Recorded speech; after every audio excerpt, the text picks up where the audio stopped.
பேர் வந்து சன் டிவிங்க நாமக்கல் மாஸ்டர் பில்டர்ஸ் ஃபெடரேஷன் செக்ரட்டரியாகவும் இருக்கேன்.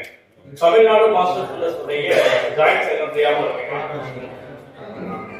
இந்த வேலூர் மாவட்ட கர்ஷக உரிமையாளர் சங்கத்துடைய 15ஆம் ஆண்டு விழா மற்றும் புத்தாண்டு சந்திப்பு நிகழ்ச்சிக்கு கடந்த ஒரு வாரத்துக்கு முன்னாலே அழைப்பு வந்தது. அழைப்பு வந்ததிலிருந்து கண்டினியூட்டியா நைட்டு நாங்கள் ஒரு 2:30 தான் வேலூர் ரீச் ஆகணும். அது வரைக்கும் எங்களை வந்து திரு கிருஷ்ணகோபால் சார் வந்து அப்பப்போ அப்டேட் கேட்டுட்டே இருந்தாரு.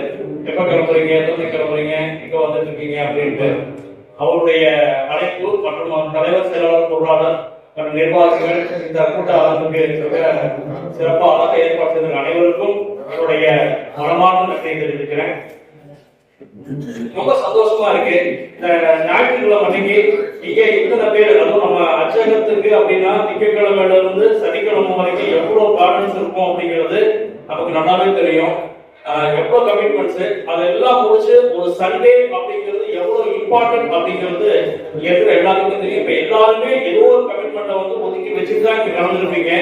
அது ஏன் கலந்துறோம் அப்படின்னா நம்ம தொழில் மேல இருக்கிற பக்தி, மரியாதை, உயர்வு, இதுதான் இங்க இருக்கிற எல்லாத்தையுமே உயர்ந்த நிலையை கொண்டு போகும் அப்படிங்கிறதுல எந்த ஒரு ஐயப்பாடும் இல்லை. திரு ராஜேந்திரன் நிறைய பேசினாரு.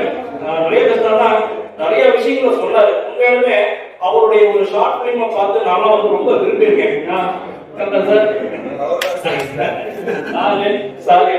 எல்லாமே ஆக்ட் பண்ணிருந்தாங்க. ஆக்ட் பண்ணல, நம்முடைய ஆனந்தத்தை வெளிப்படுத்தி இருந்தாங்க. நம்ம தொழில வந்து அதை எப்படி அப்ரோச் பண்றாங்க, பீப்புள்ஸ் வந்து அவங்க எவ்வளவு ஸ்ட்ரெஸ்ல இருக்கும், எவ்வளவு கஷ்டப்படுறாங்க, பிசினஸ் எவ்வளவு கஷ்டப்படுறாங்க, அதை தாண்டி நம்ம அந்த இடத்துல உட்கார்ந்து அவங்களுக்கு மேக் பண்ணி வெளியே கொடுத்து அனுப்புறதுக்குள்ள எவ்வளவு பாடுபடுறது ஒரு ஷார்ட் பிலிம் அழகா பண்ணியிருந்தாரு.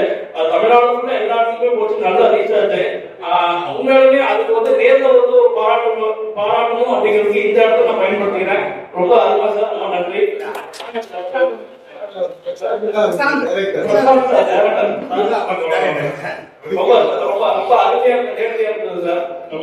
ரொம்ப நன்றி. அது எல்லாத்துடைய மனக்குமுறையும் நம்ம அந்த இடத்துல சொல்றதா இருந்தது. அது அவங்க அந்த ஸ்டேட்ல, அதாவது ஓனர் பொசிஷன்ல உட்காந்து எவ்வளவு உண்மையா பேசுறாரு. அந்த டிடிபி டிசைனர் வந்து எவ்வளவு கஷ்டப்பட்டாலும் அந்த இடத்துல வந்து அவங்க கஸ்டமருக்கு முன்னால அதை காமிச்சிக்காம பண்றாரு அப்படிங்கிறது நம்ம ஒவ்வொரு நாளும் நம்ம டெய்லி அனுபவிச்சுட்டு தான் இருக்கோம். ஏன்னா நம்ம எல்லாம் பிரம்மாக்கள், படைப்பாளிகள், படைக்கிறோம். அந்த தொழில் வந்து வெளியே வருது. அது மூலமா அது காலகாலமா பத்திரமா வச்சிருக்காங்க. இது எப்பயுமே அழியாத ஒரு சொத்து. ஒரு திருமணம் அழைப்பதுன்னா இப்ப நம்ம அப்பாவும் சரி, அப்பா வந்து பாத்தீங்கன்னா பத்திரிகைகள் வச்சிருப்பாங்க. நம்ம பேர் என்னைக்குமே காலகாலத்துக்கு அழியாத தொழில் நம்ம அந்த அச்சு தொழில். அந்த தொழில் செய்யற நம்ம எல்லாருமே உண்மையான பெருமைப்பட வேண்டிய விஷயம். இன்னொன்னு, இந்த இடத்த பத்தி சொல்லியிருந்தாரு, ஒரு அச்சரமா இருந்துச்சு அப்படின்ட்டு. அதுலயும் ரொம்ப சந்தோஷம். ஒரு புனிதமான இடத்துல தான் நாங்க நின்று பேசிட்டு இருக்கோம் அப்படிங்கிறதும் சந்தோஷமான விஷயம் இருக்கு. நீங்க வந்து சாப்பிடும் போது யங்ஸ்டர்ஸ் நிறைய பேர் இருக்காங்க அப்படின்னாங்க. உண்மையாலுமே சந்தோஷம். 140 பேர் உறுப்பினர்களாக வந்து ஒரு சங்கத்தை நடத்தும் போது எவ்வளவு சிரமங்கள் இருக்கும், ஒரு தலைவருக்கு எவ்வளவு பிரஷர் இருக்கும், செயலாளருக்கு எவ்வளவு பிரஷர் இருக்கும், பொருளாளருக்கு எவ்வளவு பிரஷர் இருக்குங்கிறது எல்லாமே எனக்கு தெரியுங்க. ஏன்னா 30 பேருக்கு போன் அடிப்போம், இன்விடேஷன் கொடுத்துருவோம், எல்லாம் பண்ணிடுவோம்.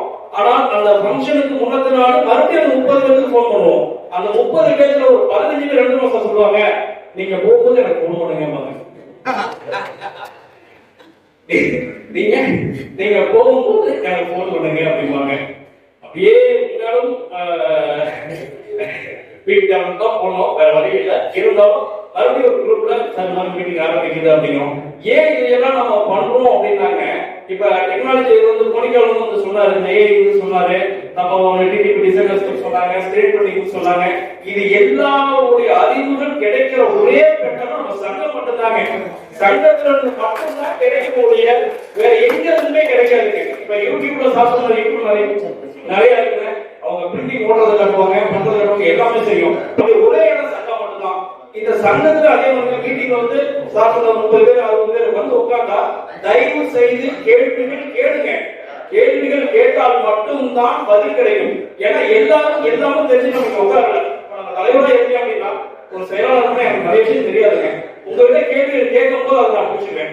புடிச்சிட்டு அது மூலம் ஆக்டிவேட் பண்ணுவோம். சோ அப்பதான் வந்து ஒரு கடந்து பண்ணும்போது இது வந்து சக்சஸ்ஃபுல்லா போகுங்க. அதே மாதிரி ஃபர்ஸ்ட் வந்து நம்மளுடைய தொழிலுக்கு வந்து எம்எஸ்எம்இ அப்படிங்கிறது ஒரு இம்பார்ட்டன்ட். அது வந்து ரொம்ப ஈஸியான ஒரு ஃபார்முலா. அந்த இதெல்லாம் எடுத்துருப்பீங்க, நிறைய முன்னோடிகள் இருக்கீங்க. இருந்தாலும் நம்ம சொல்ற விஷயங்கள சொல்லிடலாம். அதுக்கு முன்னாடி சங்கம் போது நம்ம டிஎம்எஃப் மூலமா ஒரு விஷயம் பண்ணணுங்க. அதுக்கு இருக்கிற அசோசியேட் எல்லாத்துக்குமே தெரியப்படுத்திக்க ஆசைப்படுறேன். நம்மளுடைய பிரிண்டிங் தொழில் நமக்கு கிடைச்ச ஒரு சலுகைகள் பத்தி, மண்ணெண்ணெய் ஆகட்டும், ஒரு பேப்பர் ஆகட்டும், ஒரு பிரிண்டிங் இது சம்பந்தமா இருக்கட்டும், இதை பத்தி கவர்மெண்ட் கிட்ட ஆர்டிஐ மூலமா கேட்கலாம் அப்படின்னுங்க தகவல் அறிக்கை உரிமை சட்டம் மூலமா ஒரு லெட்டர் போட்டாங்க. இந்த மாதிரி பிரிண்டிங் இருக்கு, ஒரு ஆளுக்கு ஒரு சலுகைகள் இருந்தது, இதெல்லாம் சலுகை எங்களுக்கு கிடைக்கிறதுக்கு நாங்க யாரை பார்க்கணும், எந்த துறையை பார்க்கணும், எந்த மினிஸ்டரை பார்க்கணும், மினிஸ்டர் இருக்காங்க இல்லைன்னு சொல்றீங்க, இருக்காங்க, யாரை பார்க்கணும், எப்படி மூவ் பண்ணணும்னு கேட்டிருக்கீங்க. இந்தியன் படத்துல வந்து ஒரு டேபிளா லெட்டர் போகும் தெரியுங்களா, அந்த மாதிரி எல்லாத்துக்குமே போச்சுங்க.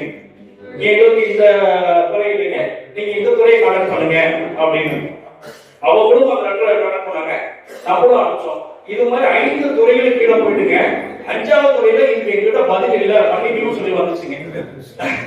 சோ நம்ம வந்து எந்த அளவுக்கு வந்து ஒரு அரசாங்கத்துக்கு மேலையும் ஒரு தொழிலையும் கண்ணுக்கு தெரியாம இருந்துட்டு இருக்கோம் அப்படிங்கிறது உண்மையான வேதனையான விஷயங்க. ஆனால் ஒரு அச்சு இல்லாம எதுவுமே இயங்காது அப்படிங்கிறதும் நம்மளால மட்டும்தாங்க. சோ இது என்ன எதுக்காக சொல்ல வரனா, நம்மளுடைய யூனிட்டியும் நம்மளுடைய பவரும் நம்மளுடைய அணுகுமுறையும் வேகமாகவும் அதே டைம்ல வந்து இது மாதிரி சட்டங்கள் மூலமா தெரியப்படுத்தும் போதுதான் நம்மளே வெளிப்படுத்திக்க முடியும். அதே மாதிரி எல்லாரும் எம்எஸ்எம்இ எடுங்க, எம்எஸ்சி மூலமா ஜிஎஸ்டி பயன்படுங்க. ஜிஎஸ்டிங்கிறதுல ஒரு பயப்படுற அளவுக்கு எதுவுமே இல்ல, தெளிவா பண்ணீங்கன்னா நீங்க வந்து பேங்க்ல போய் நீங்க நிற்கும் போது இப்ப சாசன போனீங்கன்னா அவங்க மிஷின்லாம் நீங்க எடுக்கணும் அப்படின்னா பேங்க்ல அதான் லோன் தருவாங்க. இப்ப நான் சஞ்சீவி அப்படிங்கிற நான் நல்லவங்க என் கூட 2 பேருக்கு தெரியும், பேங்க்ல உங்களுக்கு எப்படி தெரியும்? நம்மளுடைய பேப்பர் மட்டும் தான் பேசும், நம்மளுடைய தொழில் மட்டும் தான் பேசும். 100 ரூபாயோ 500 ரூபாயோ பேங்க் மூலமா நீங்க அதை பண்ணுங்க, பேங்க்ல ஆட்டோமேட்டிக்கா உங்களுக்கு லோன் ஆஃபர் வரும். நீங்க சாஃப்ட்வேர் மாதிரி ஒரு டெக்னாலஜி மாதிரி மிஷின்ஸ் எல்லாம் போடலாம், நிறைய பண்ணலாம். அதே மாதிரி கிளஸ்டர் பத்தி பேசினாங்க, ஒண்ணு அருமையான ஒரு விஷயங்க.